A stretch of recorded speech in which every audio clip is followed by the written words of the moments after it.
Moi, mun nimi on Sampsa Kurri. Moro, mä oon Juha Kokkonen. Mukava nähdä Tonttu takaisin joulukalenterissa. Sut on kaivettu sieltä maakuopasta. Pitäisikö täällä Porin toimiston vessat vähän tarkistaa? Musta tuntuu, että tuolla on jotain pieniä lukitusongelmia, kun ovet ei aukea sisäpuolelta. No, siitä sitten vähän lisää myöhemmin, mutta nyt on semmonen juttu, että huomenna on jouluaatto. Niin ja on. sä kun oot edellisessä luukussa ollut mukana ja sulla on varmaan Valitettavasti. sulla on vähän virtaa ollut tässä viime aikoina liikaa, niin olisiko semmoinen pieni sorminäppäryys rakenteluprojekti Tontulle tähän Tonttu on aina valmis joulun alle? Eli homman nimi on nyt se, että Akko, sulla on mulle joku ylläri. Joo, Akko, näppäimistön valmistaja, tarjosi meille testiin tämmöistä tee se itse rakennettavaa näppäimistöä. Eli custom-näppäimistö. Custom-näppäimistöä. Oho. Mutta tässä on se ongelma, että tämähän on nyt, tätä ei ole saatavilla Suomen tällä iso Nordic Eli voiko sanoa, että on special edition? Joo, eli tämä on vaan tuolla amerikkalaisella näppäinasettelulla saatavilla, niin ilmoitin Akkolle, että me ei kyllä tämmöistä testata. Mutta he olivat siellä sitten sitä mieltä, että Tonttu tarvii nyt jotain tekemistä, joten Akkon kanssa kaupallisessa yhteistyössä Tonttu kasaa nyt näppäimistön ja purkaa kaikki turhat energiat sitten siihen. Jaha. Joten lähdetään katsomaan. Kiitos Akkolle. Arvontaan osallistumisohjeet on tämän videon lopussa. Tämä näppäimistö on palkintona Tontun kasaamana ja nimmarilla varustettuna. Kyllä sunkin nimmarin voi siellä laittaa. No katsotaan mikä on lopputulos, kehtaako siihen nimeen. Eli tämä on tämmöinen niin Signed Special Edition. Kyllä. Siitä ei ole mitään takuuta, että toimiiko tämä. Tämä on vaan mun kasaama. Tämä on vaan korista. Siis mä en ole koskaan ennen kasannut custom-näppistä ainakaan kokonaan jotain yksittäisiä. Eli tämä on niinku, mun neitsyys menee tässä nyt tähän palkintoon. Näppäimistöjen kasaamiseen. No, mutta esitellään eka, mitä tähän tulee, eli mitä sieltä paketista nyt löytyy. Aloita tästä rungosta vaikka. Okay. Jos mä nyt esittelen ja sä kasaat. Nyt. Eli Akkon ja Monsgeek M1 näppäimistörunko. Ansi layoutilla ja 75% kokoisena alumiinirunko. Mutta aika painava paketti. Kyllä, eli siellä on piirilevy ja tietenkin hotswap tuettuna, eli kytkimiä saa vaihdettua ja asennettua siihen. Semmonen. Sitten vihreä paketti. Jatketaan kytkimillä. No jatketaan kytkimillä. Eli molemmat, joo. Okei, niin näitä on täällä kaksi pakettia. Eli Akkon yhdet myydyimmistä kytkimistä, custom switches ja hopeen väriset. Sä voit ottaa tämän toisen ja vähän katsoa speksejä sieltä. Eli kyseessähän on lineaariset pelikytkimet ja kytkimen liikerata on 3 milliä. Painallusvoimaa tarvitaan 43 grammaa ja kytkentäpiste on vaan 1 millissä, eli semmoiset nopeet. Niin me sanoin, että tässä on ihan aika spesiaalit noi speksit verrattuna nyt ainakin tuollaisiin perustason tyypillisiin kytkimiin. Eli tässä on niinku millin lyhyempi toi koko liikematka ja myöskin millin lyhyempi toi kytkeytymispiste. Eli se kytkeytyminen tulee tosi nopeasti, ei tarvitse painaa.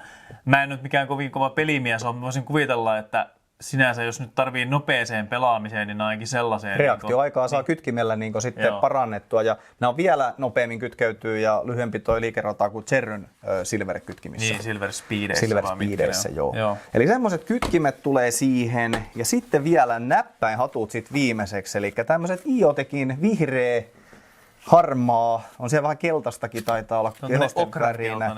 Joo, nämä oli World Tour London oli tää. Täältähän löytyy tämmönen. Okei, aika hieno tämmönen vähän niinku joku pöytä tammipeliin laatikko tai joku vastaava. Mitäs sieltä löytyy? Osaatko sä aukaista sen? No osaan. Sieltähän tulee sitten Tontulle. Tontulle tämmönen Onpas hienosti kyllä.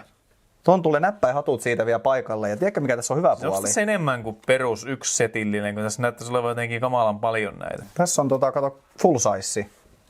Eli täällä on kyllä aika full size. Juu, on tässä kyllä. On siinä vaihtoehtoisia värejäkin, osaa siellä on nuoletkin on vihreänä ja keltaisena. Ja siellä oli vielä joku laatikko, missä on ehkä lisää jotain. Mutta hei, näähän nyt on tässä tosiaan tällainen näppärästi järjestyksessä, että kun säkin rupeat kasaamaan nyt niin poimit tästä vai pistät paikoille. Meinaatko, että mulla olisi jotain ongelmia tämän asian kanssa?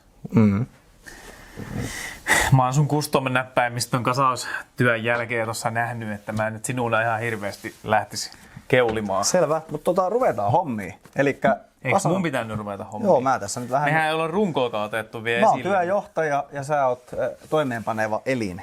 Elikkä Monsgeek M1. Mitä sieltä löytyy? Sieltä löytyy... Mikä tää on? Se on valkoinen paperi. Onko se tarkoitettu johonkin tonne välikerrokseen laitettavaksi vai mikäköhän se on? Tää on tarra. Niin, mutta mihinköhän tarkoitukseen? Onko se jotain diffuusoria? Se voi olla. Täällä on jotain muitakin Lisäkin kummallisia tarroja. Mitäköhän noi on? Keskitytään nyt vähän tähän No tekemiseen. jos ne on oleellisia. No ne on varmaan oleellisia. Tää on muuten, no niin kuin ehkä se asia, mitä custom-näppiksistä haetaan, niin on muuten aika solidin. Otetaanko Kuuntele. paino? Mun mikkiin kuuluu varmaan hyvin. Otetaan paino tähän. Tää on niinku täys harkko, Pari metalliharkko kiloa. käytännössä. 1700. 1765 grammaa. Eli melkein 1,8 kiloa tää pelkkä runko. Ja sen on tuntuneenkin. Noniin, sit täältä tulee mukana. Otas vähän. Täältä tulee tämmönen kierretty vanhanaikainen. Ota vähän. Ihan pelkkää puuta. Täyttä tavaraa. Tää on metallia. Niin onkin. Sun päässä on puuta. Noniin, semmonen sieltä. Pitäisikö mä ottaa nyt nämä hanskat Joo, poikkeuksellisesti pois, koska tästä ei tule muuten yhtään mitään. Ei. Mä saatan generoida jotain elektristä sähköä. Hiomasähköä. Mitä se on? Muista nyt Tonttu, että sä oot tehnyt just comebackin. Tässä vähän niinku tätä sun ylimääräistä energiaa puretaan.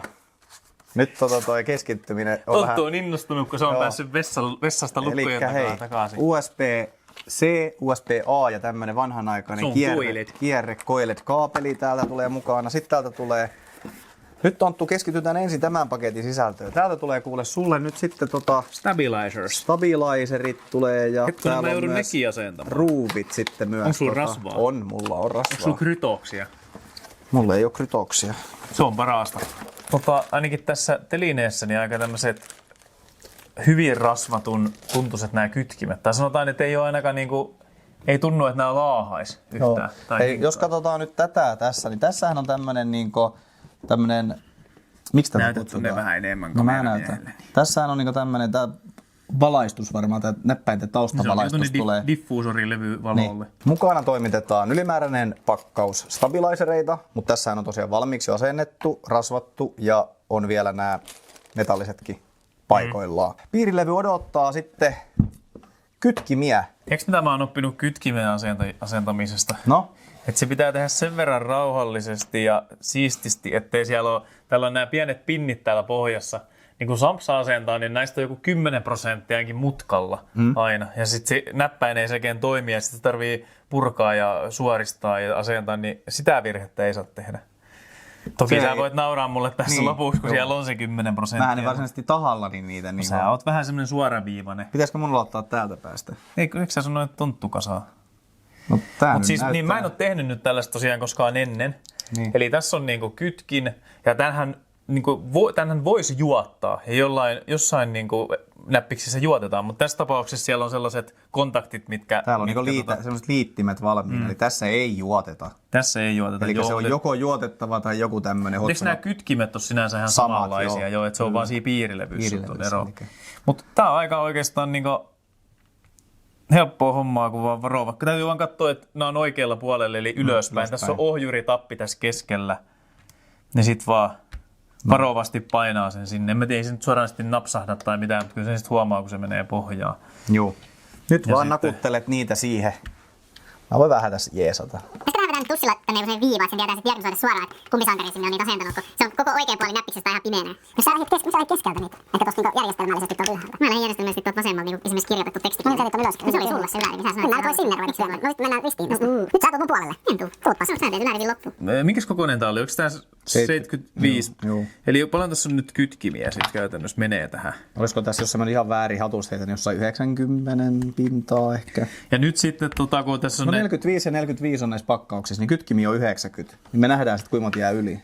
eli kun on näitä isompia näppäimiä, eli enterit ja spaceit ja backspaceit, niin mitä nyt tuossa äsken jo puhuttiin, niin jos niille, jotka nyt ei näppiksistä sen tarkemmin tiedä, niin niissä on, kun on niin iso näppäin, että se pysyy vakaana, kun sä painat eikä mene ihan miten sattuu, niin täällä on lisänä tällaiset vakaimet eli stabilizerit, jotka sitten niinku pitää huolen, että se painuu tasaisesti. Niin, ja tämä itse kytkin tulee niihin ihan samalla lailla vaan niinku keskelle sitä näppäintä. Vaikka Space on iso näppäin, niin siinä on silti vaan niinku yksi kytkin sit siinä alla. Mä tuun täältä nyt sinne päin. Kyllä sä voit tulla siellä vasemmalla, niin täältä rupeaa tulemaan. Nyt voi jo sanoa, että on aika nami ääni ja tuntuma. Kuuntele nyt.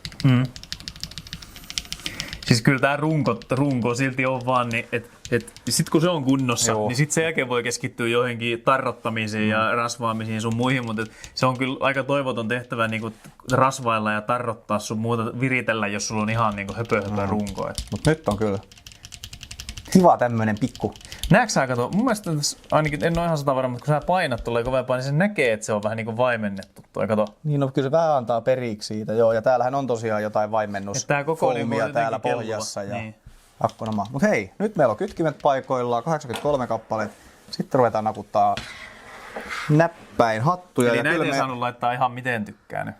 Pari näppäintä näistä nyt täytyy ehkä päättää sit mitä ne on, mutta tähän saa ohjelmallisesti sit vielä softalla koodattua, että mitkä näppäimet löytyy mistäkin.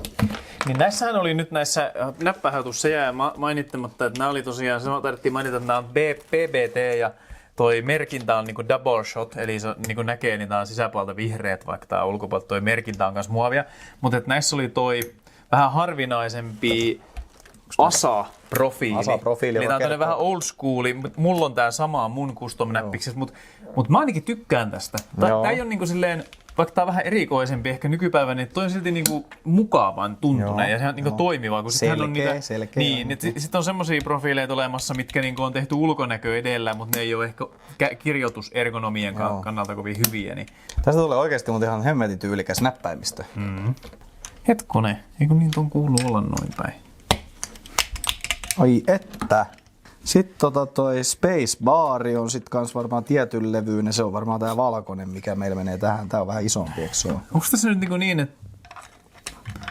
Oi harmin paikka. Mitä sä nyt harmittelit? Olisi ollut kiva valita se. Vai sopisiko toisin? No se, mutta me ei laiteta sitä väriä nyt tähän. Tai jos sä haluat. Onhan näissäkin sitä toisaalta. Niin. Tää voi olla sit tietty, että voisiko se olla semmoinen yksi semmoinen pikku herkku siinä? Yksi semmonen herkku siinä. No, käyttäjä saa sen vaihtaa niin sitten, niin saa. Herkku ei kelpaa. Noin. Delete page up, page down. Se on tossa, mutta tässä on yksi ylimääräinen. Pitäisikö siinä olla page up, page down ja home? Vaikka. Home ja end. Nyt me on saatu näppäimistö kasaan, joten nyt otetaan sitten tästä testit, että ollaanko me saatu kytkimet paikoilleen ja toimiiko tämä näppäimistö ylipäätään. Noniin, siinä on keyboard-testeriä ja sitten mä rupean täältä nakuttelemaan näitä Tonttu voit, kun sä teet se ylärivi. Eli sä oot nyt onnistuneesti saanut ylärivin tähän asti. Hyvä Sampsa! Yes. No niin, nyt on mulle. Eka, toinen, kolmas, neljäs, viides, kuudes, 7, 8, 1. Yes, mullakin eka rivi. Onko tää funktionäppäin eikä toi? No. Täältähän löytyy Fn-nappi sitten. Tai sit siinä on tämmönen koala-nappi. No oli kuule siinä kaikki sitten. Siis me saatiin kaikki niinku kaikki laakista. Onnistuneesti. En ois susta uskonut. Selvä homma. Siinä oli sitten näppäimistö valmiina. Kirjoitetaanko vielä vähän? Kirjoitetaan. Noniin, mä otan ensityypit nyt tästä fiilispohjalta. Pistetäänkö joo, tossa ja sieltä vähän sitä lähemmäs. Mä rupeen. Ai niin, mutta tässähän ei ole nyt sit ääkkösiä. Ei tuu ääkkösiä lainkaan. No sä voit tehdä virheitä vaan siinä. Ei tässä mitä? Mä laitan täältä layoutiksi Suomi. Tätähän pystyy käyttämään. Näin.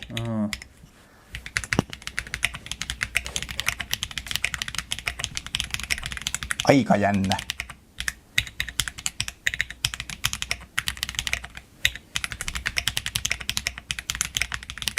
On kyllä täytyy sanoa, nyt on taas tosi poikkeuksellinen ääni ja kytkimet. Mä en ehkä tämmöistä komboa koskaan kokeillut, akkon kytkimiä ja akkon runkoa. Painat vähän spacea ja se enteriä.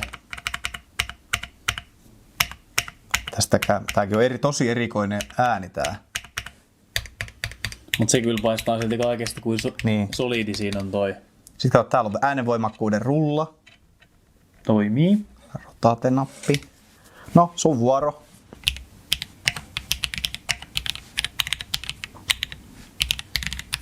Jos nyt ei keskity tähän kirjoitussuorituskykyyn, niin miltä tää tuntuu tää näppäimistö? tuntuu aika hyvältä mun mielestä. Niin kuin sanottu aikaisemmin, mä en nyt ole ehkä lineaaristen kytkimien suurin ystävä. Tosi hyvä. Sitten nämä jotenkin sen tuntuisit muutenkin sit myöskin, että nämä pohjaantuu aika helposti. Että myöskin mä en ole ehkä senkään ystävää, että mä kirjoittaisin sille, että mä pohjaan. Mutta ottaen ne huomioon, niin tää on kyllä aika tosi hyvän tuntunen. Mutta niin kuin sanottu, että silloin kun on solidi laadukas toi runko pohjalla, niin onhan se aina ihan eri tuntunen ja ilo näpytellä. Kyllä. Selvä. Mutta tätä nyt on saatavana tällä hetkellä valitettavasti vaan tällä Ansi-layoutilla. Nyt sitten toivotaan, että videolla on runsaasti tykkäjiä ja katsojia ja Akko katsoo, että ei hemmetti, että siellä Suomessahan on ihmisiä, jotka tämmöisiä voisi ehkä ostaakin, jos niitä olisi suomeksi saatavilla. 150 jotain oli tää runko ja sitten kytkimiä siihen päälle. Mä en muista, onko ne kytkimet joku alle 15 euroa, 45 kappaletta. Kytkimet on joku 30 ja näppäinhatut oli sitten jotain, en muista edes mitä oli, mutta hintaan voi pistää vaikka editori tähän alle. Sitten vedetään vielä nimmari tähän näppäimistöön ja sitten ne arvontaan osallistumisohjeet. Eli linkki löytyy videon kuvauksesta glee.io-sivustolta ja sinne syötät sähköpostiosoitteesi ja olet mukana arvonnassa. 24 tuntia aikaa osallistua ja kaikkien voittajien kesken sitten arvotaan näppäimistö. Ja jos ei voittaja tavoiteta 3 päivän sisään, niin arvotaan sitten uudestaan, että tavoitetaan joku. Näin teemme. Selvä. Semmoinen spesiaalieditio näppis. Juu. Ei löydy muuten Suomen maasta toista samanlaista ikinä koskaan. Ei löydy. Ja huomenna on sitten jouluaatto. Niin no. Me ei ehkä olla täällä silloin. Tiedätkö sä, Tontulla on vähän sisäpiiri tämmöisiä kauppoja, niin Tonttu pystyy varmistamaan, että Tonttu on ollut riittävän kiltti ja saa riittävästi kovia paketteja jouluaattona. Noniin. Sulla ei taida olla ihan sama tilanne, varsinkin kun mulla on myös tonne pukille semmonen kuuma linja ollut tässä koko joulukuun pystyssä, niin pukki tietää tarkkaan mitä täällä studiossa Sampsa-poika touhunnut, mutta ei siitä sen enempää. Kiitos ja Kiitos. näkemiin huomiseen.